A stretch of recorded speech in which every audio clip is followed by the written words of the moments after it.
The new Nikon Z6 II is undeniably the best time-lapse camera body and system as of December 2020 if your order of priorities when choosing a camera body and system is number 1, time-lapse, 2, video, 3, photos. But let's be honest, if your order of importance when choosing a camera body or system isn't time-lapse, video and photos, let's say you're choosing a camera based on first video, then photos, lastly time-lapse, then without hesitation I would get the Sony a7S III because its video features are way surpassing anything else on the market at the moment. It is 2 times the price. Second camera that I would choose in that order probably would be the Canon R5. 8K video isn't that crucial to me, but the 10-bit features and the higher frame rates in 4K definitely make it a better video camera. However, it's crippled by all of the overheating issues.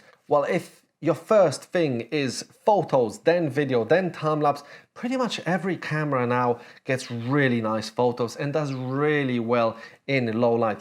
But for me, just for me and other time-lapse photographers out there, because I choose time-lapse, video qualities and lastly photos, because I know that the photos on this camera will be just fine, this is the best camera out there, and the Z6 had that feature list and some things that I learned how to overcome, and now the Z6 II steps that game up.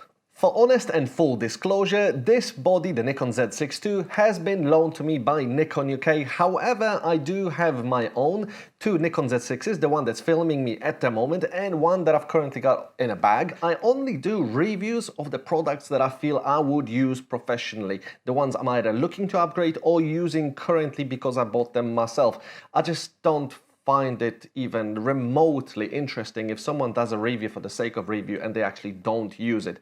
All the reviews that I do on this channel is only of the equipment that I use, and I just completely would find it a waste of my personal time reviewing something that I don't like just for the sake of reviews. If it's your first time on my channel, my name is Michael Thomas. I'm a London-based time-lapse travel and architecture photographer, and on this channel you will learn how to create time-lapses that truly stand out, as well as I will take you around London with me to show you the best views around the city, as that's quite something I'm into, and the cool architecture that we've got around here too, as well as I often travel and do the same kind of things, show you the best views and architecture where I get to travel. But I don't get to travel that much lately because we're in a corona pandemic time. But I do hope that I will get at some point the Z6 II and get to travel with it to show you all that, guys. For now, I'll just be showing you things around London and the UK. Almost 2 years ago, in January 2019, I released one of my most popular videos, which is the time-lapse review of the Nikon Z6. And now, 2 years later, we've got the Nikon Z6 II, and I can tell you straight away that none of the features that are in Nikon Z6 I has been crippled. There's a few things been added and a few things that still hasn't been added. But let's start with going through all the positives that are still in the Nikon Z6 I and have been brought to Z6 II. Other than shooting with a dedicated external intervalometer, the Nikon Z6 already had a built-in internal intervalometer where you could set the delay when the time-lapse would start, choose an interval from half a second to 24 hours. You could shoot up to 9,999 photos, as well as turn on exposure smoothing in aperture priority, shutter priority or program priority. As it's a mirrorless camera, of course it had the silent photography mode. There was also a interval priority mode, and before starting the time-lapse you could always set that it would start in a new folder and reset the file numbering so that everything would be nicely organized on your XQD card. But Z6's party trick was shooting time-lapse movies, and in that mode you could set however long exposure you wanted, say up to 30 seconds with a 31-second interval at night of Milky Way, and it would just create that video for you without the need of saving raw files. It would have a file at the end of the time-lapse straight away, ready to go, pull out the card, put it on the computer, you got the file. You could choose an interval from 1 second up to 10 minutes, and you could shoot a time-lapse movie up to 7 hours and 59 minutes. However, if you were shooting at the 1 second interval, the final video was limited to only be 3 minutes, so that would only be shooting for 1 hour and 30 minutes. But the even better party trick was that you could shoot in that mode, creating the 4K video in either FX mode or DX mode. So when you needed the extra length, you could just shoot in DX mode and had the 4K file of your focal length of your lens multiplied by 1.5, and that I used quite often. And even with the one processor in the Z6, because the Z6 II has two of them processors, you could shoot 0.6 seconds shutter and 1 second interval, and was able to save the raw file and start the new file without skipping files almost forever, as far as I know. So as long as you had that 0.4 second gap, for example 1.6 second shutter, 1.6 second shutter and 2 second interval, it would just continue shooting that without skipping any frames. It would save you the movie shot in that way in beautiful long exposures with a minimum gap, so your car or train trails would be beautifully connected. Also, a very pleasant change of heart that Nikon had was allowing third-party apps to operate the camera via Wi-Fi. Hence, this allowed apps like QDSLR Dashboard, which I use extensively if I shoot with an external intervalometer, to control my settings and ramp my settings if I'm doing a manual Holy Grail time-lapse. In that mode, Wi-Fi was fast enough that with a 4-second dark time, I was able to receive the JPEG and change the settings. However, if I turned off receiving JPEG to the separate device where I would do the QDSLR dashboard and just wanted to change settings, all I needed was half a second. When the monitor would flash up saying that it's not taking the next photo yet, I was able to change the settings, next shot would fire straight away with new settings. So the speed connection between the separate third-party device that you would monitor and the Nikon was already brilliant in the Z6.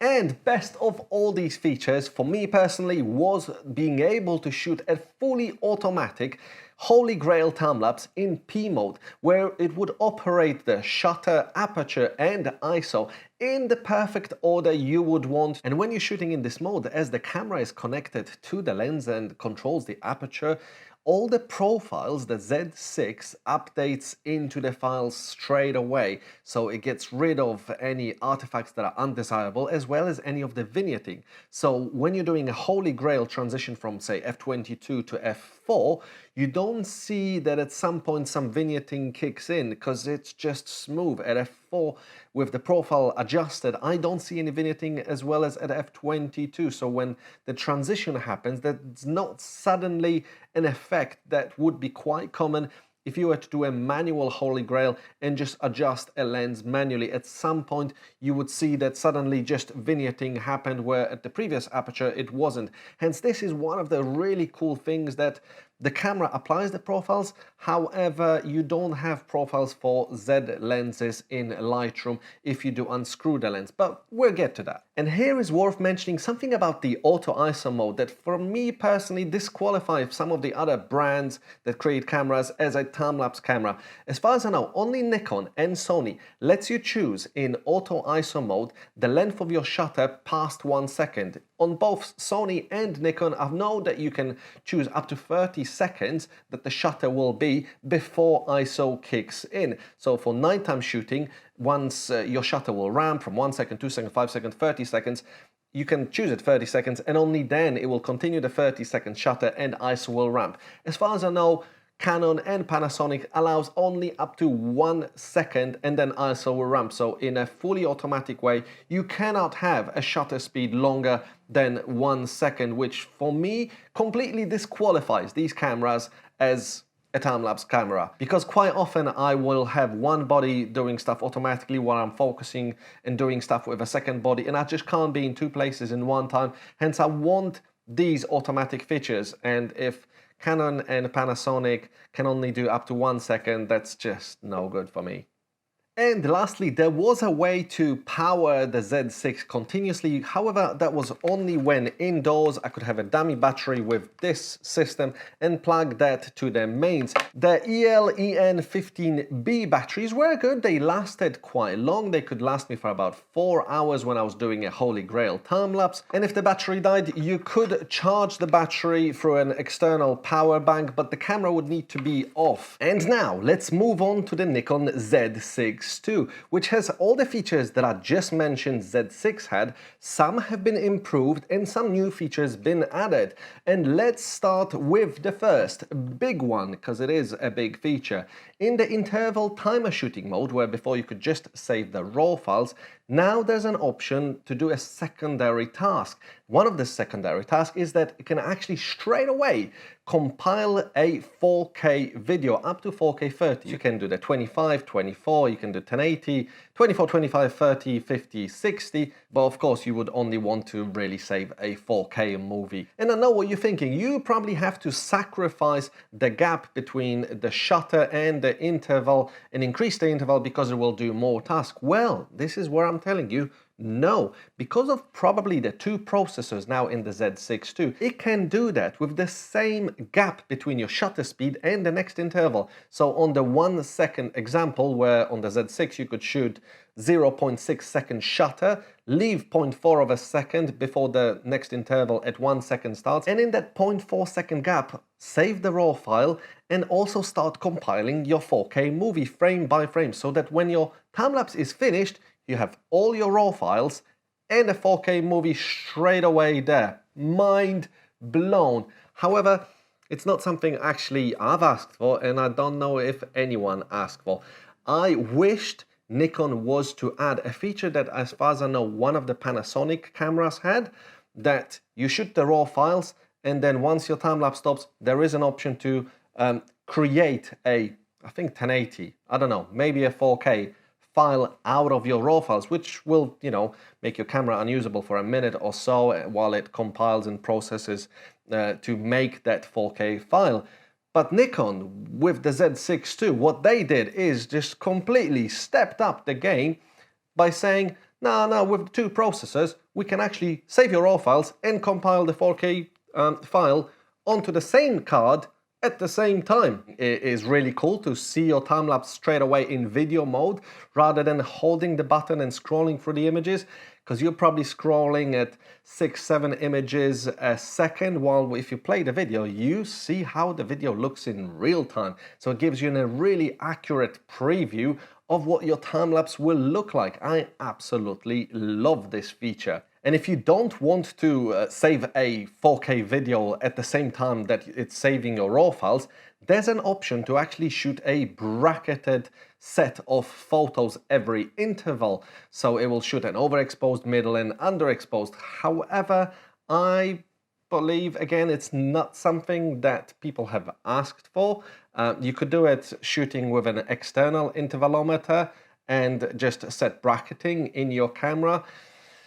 I will not use it because I do find the raw files just powerful enough that I can recover what I want in the highlights and in the shadows, and I don't think I will be shooting HDR time-lapses, hence that's not a feature I will personally use, but I will definitely be turning on create me a video every time I shoot a raw sequence, because I can preview it at the end straight away. It is amazing to have that. Another brand new feature that was added both to the interval shooting menu, where you save the raw files, as well as just to the time-lapse movie menu, was to prevent the focusing system on the lens to refocus every interval. Yes, you could of course do that by just turning the switch on your lens or in the body from autofocus to manual, but yes, unfortunately, even professional time-lapse photographers like myself every now and then forget to do that. So here's a time-lapse that I shot at a Düsseldorf Rhine Tower where I set 1 second interval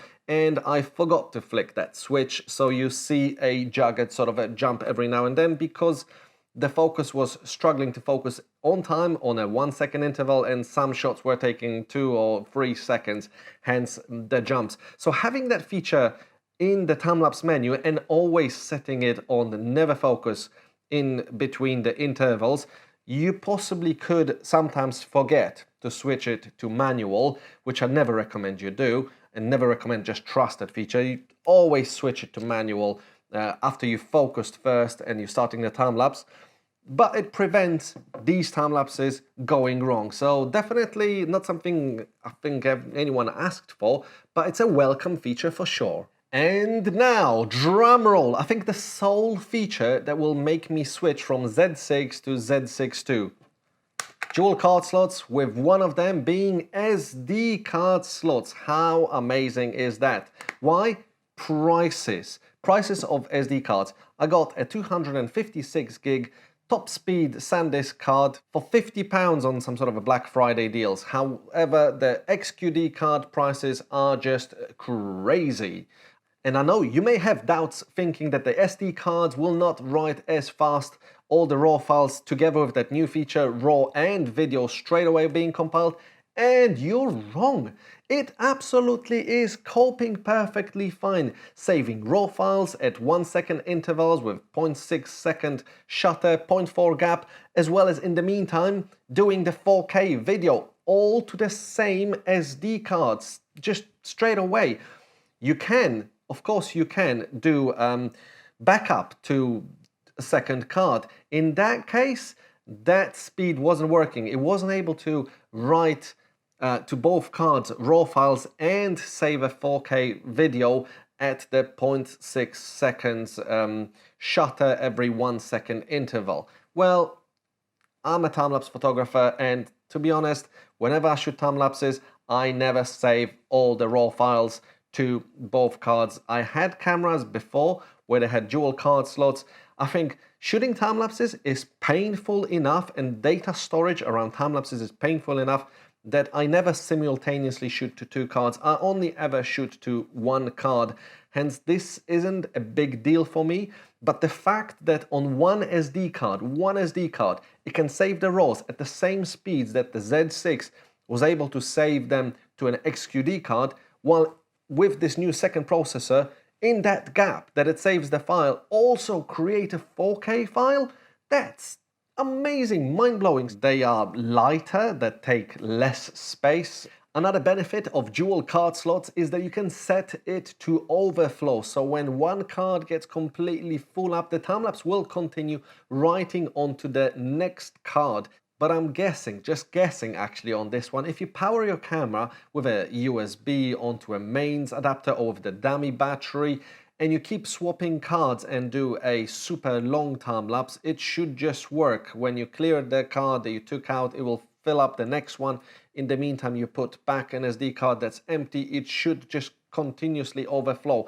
That's my theory how it would work, but it definitely did work when one card got filled up and it started overflowing to the other one. That I have tested, and I can confirm to you that that continues to work. But that's not all why SD cards are so much better. Say that you want to sometimes transfer some of the photos or even a video that you just shot onto your phone. You could do that by SnapBridge, and it was, yeah, alright, but slow. Hence, what I did instead is I was taking the XQD card out, taking my XQD card reader, connecting the XQD card reader into this special adapter that takes a USB and a lightning connector. Then I would connect another cable into the power, plug the end of this cable into a power bank, turn on the power bank, and with the XQD reader now also going through some extra power from a power bank, then I was able to connect this monstrosity to my phone and import much faster the videos or photos. But yeah, it took this to take stuff from an XQD card to a phone. But it was fast. But yeah, this. Remember this? Right. You take an SD card, you plug it into an SD card reader, you plug it into a phone. Done. And you transfer your files, your photos, your videos just as fast. I've not done the speed comparison, but it was fast for me, and it was way faster than SnapBridge. 4K videos especially transfer long over Wi-Fi. Even on the Z6 II, it is not fast. This way, always preferred for me, just to get stuff off the camera's card straight away to a phone.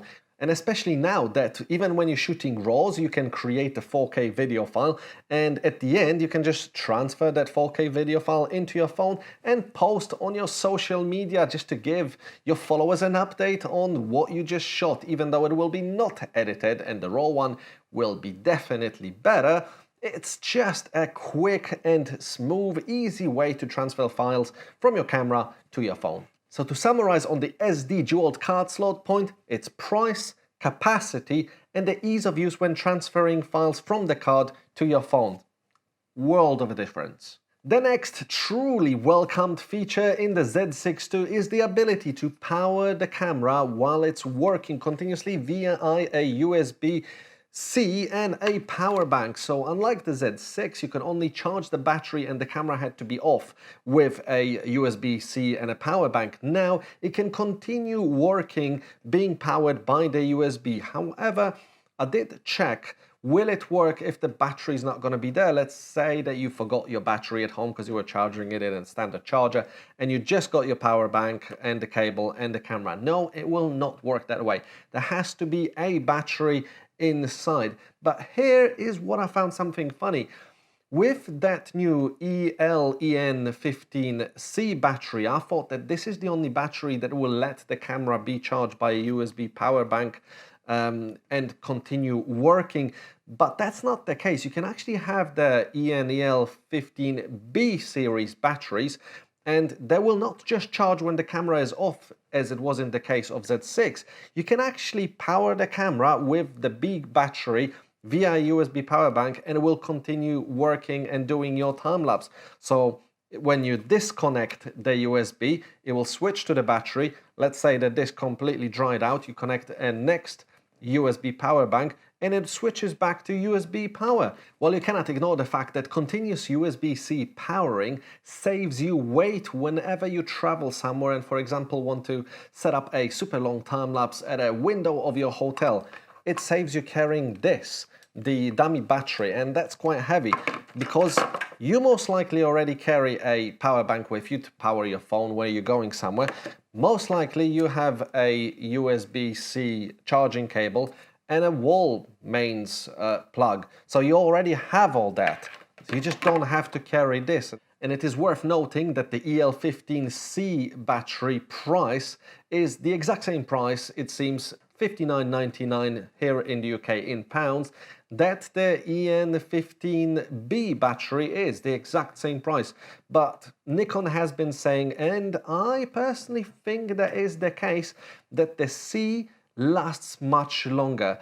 I've shot quite a lot of tests. I've shot multiple exposures at night at 30 seconds, as well as 5,000 images at daytime at 1 second exposures, and the battery on that like dropped by 2 bars, which definitely is way better to what it was on the Z6. Speaking about it, actually, this gives me an idea for another video about shooting a time-lapse with a Z6 right next to the Z6 II on fully charged batteries and seeing how many shots will it get and how long they will operate. Actually, I will do that maybe just after this video.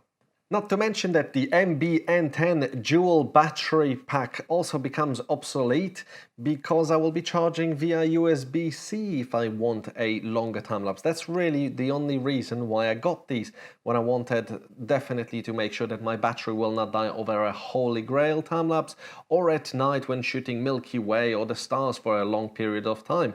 So when I'll be selling my Z6 I on eBay, I can also sell at least one of these to get more money towards the Z6 II. And that's all of the amazing new and improved features of the Z6 II in time-lapse mode. However, this video wouldn't be honest and full if I didn't mention some of the things that I previously moaned about that the Z6 is doing wrong or not doing in time-lapse mode. And unfortunately, the Z6 II, they either didn't address any of these features, didn't improve them, and just left them be. And we're starting with Z lenses aperture flicker. If you're shooting with a native Z lens, it doesn't matter if you open it wide, f4, f22, or maybe you're using one of the 1.8 lenses, or even the knocked 0.95. If you're shooting in manual mode and you set everything to manual, completely just you don't want any exposure smoothing, your exposure is set, you will just want to shoot, say, that traffic for 5 minutes. It does not matter what f-stop you are at, the aperture blades in the lens will open, close, and unfortunately they will never close and open to the perfect same place, hence this will deliver you slight flicker in the video. There's ways to overcome that, of course. I do it by choosing my f-stop first and then extending the time I will take the photo to like 2-3 seconds. It will be overexposed, I don't care. Press the fire button, and in the same time I press the button to release the lens and unscrew the lens just slightly so it doesn't fall off, but it's disconnected from the electronics. Then the f-stop stays, because if you do it when the camera is off or when you're not taking a photo, the lens will completely close to f22, or in some lenses it will open wide, so it will not deliver you that f-stop that you wanted for your compositions. However, this introduces some other problems with, for example, wide-angle lenses. This 14-30 f4 is absolutely brilliant. Love this lens. And at 14, it's sharp, straight, and lines are beautiful. There's no artifacts. However, that's because the body applies the profile in body when the lens is connected. So when you're shooting at 14mm and you disconnect the lens, there's actually a little bit of curvature in all the images that later on in Lightroom you have to figure out a profile and use a different profile from a different lens, either a Nikon 14-24 lens, to somehow correct, or you have to manually correct the distortion, because there are no profiles downloadable for Nikon Z series lenses, because if you're shooting in internal time-lapse mode, your screen goes off blank anyway. You can turn off the EVF too, so you don't see any preview, so it's not like the camera has to open wide to let the most amount of light in to show you the best accurate preview of what you're seeing. You're not seeing a DOF preview. I've got that set to a custom button if I want to see what the real DOF will be at my current f-stop. So no, you're not using any of that. Not the biggest deal, yeah, I will agree, because the lenses are superior, like brilliant, sharp, even without the profiles being corrected. But it would help if Nikon was able to add a feature where it prevents the focusing before every shot. Even if you have the autofocus set to on, maybe Nikon could just implement a feature that if you're shooting a fully manual time-lapse, then whatever aperture you set, it will just stay like that. I'm pretty sure this would have been a very simple engineering software update. If I'm shooting in P mode, the automatic Holy Grail time-lapse, or just even in AV mode that you set your aperture and just shutter and ISO changes in a Holy Grail, that what the aperture should be until it changes to the next one, just leave it at that. Just leave the aperture at that.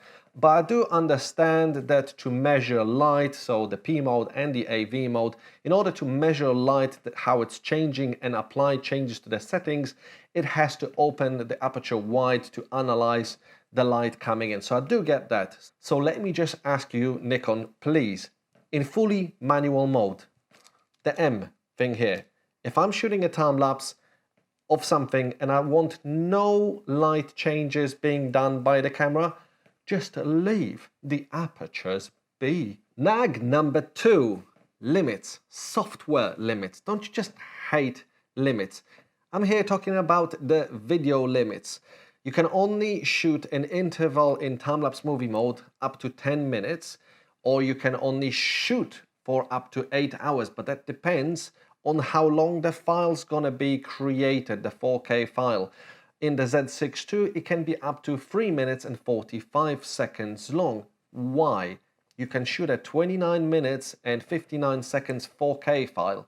Why not a time-lapse movie file longer than 3 minutes and 45 seconds? Why not an interval timer of 24 hours like it is on the RAW time-lapse mode? And why not a shooting time of, say, 30 days, so that you would take one photo every day? What's the problem with that? These are literally internal limits, almost you could say cripples, that software has been put into the Nikon Z6 II, that I've moaned about the Z6 I because they had the same things, and if I have a dummy battery and I connect it to the mains, I can go for how long I want.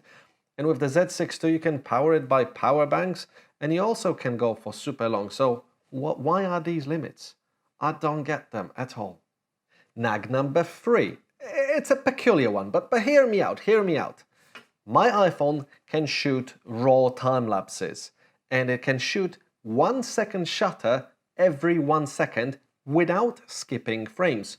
Something to do with the buffer, that the next shot starts to get taken and the processor in the background is still writing the file. No problem at all. As far as I know, some GoPro cameras could do a continuous time-lapse, that there would be no gaps in between. Hence, I was thinking 2 processors, 2 X-speed processors, double the power that the Z6 had in the Z6 II. I was thinking, surely, at least we'll move now to a 0.8 shutter every 1 second, which will be, well, revolutionary, because no other camera can do more than 0.6. I know a few other cameras can do a 0.6 without skipped frames, 0.4 of a second just to write the file, and the next interval at 1 second, and there will be no skipped frames. I was thinking 2 processors, at least to the XQD card, maybe not the SD card, maybe something to do with the speed. We'll move into 0.8. I was even thinking, wow, maybe even a continuous one, because it can do more frames a second, it's got a bigger buffer apparently. So I was thinking, what's the problem of saving 1 file every second just continuously? Turns out, can't be done. But somehow Nikon figured out that with these 2 processors in that 0.4 of a second gap, we can still write a 4K file. And the processing power does all that. But we can't extend the shutter past the 0.6 on a 1 second interval without skipped frames. I don't quite get it, but it seems to be the case. However, some time-lapse photographers seem to say that you should still stick to a 180-degree rule. So when you're shooting 25 frames a second, you should shoot at 150. So if you're doing a 1 second time-lapse, you should be shooting a half a second shutter. I don't quite agree with that. I had my best results when I was minimizing the amount of gap between the shutter and the next interval. And I had beautiful results, especially with car trails, when there was no gap at all, shooting on my iPhone or on a GoPro. So it is something actually I would want to see the Nikon do, especially with these 2 new processors. But it can only do exactly the same that the Z6 I can do in terms of speeds and the amount of time it needs for writing the raw files, and now it can actually write a video file at the same time, but can't do it longer. I don't get it. Whew, that was a long review. Most likely it was even longer than my first Z6 time-lapse review, but I wanted to make it as thorough as I could, give you all the details why the Z6 is truly the best camera for shooting time-lapses as your #1 priority, and now the Z6 II is even better, so it occupies the top 2 spots on that podium, and that's why I'll be upgrading one of my Z6s to a Z6 II after I unfortunately will have to give back this camera that I've got on loan.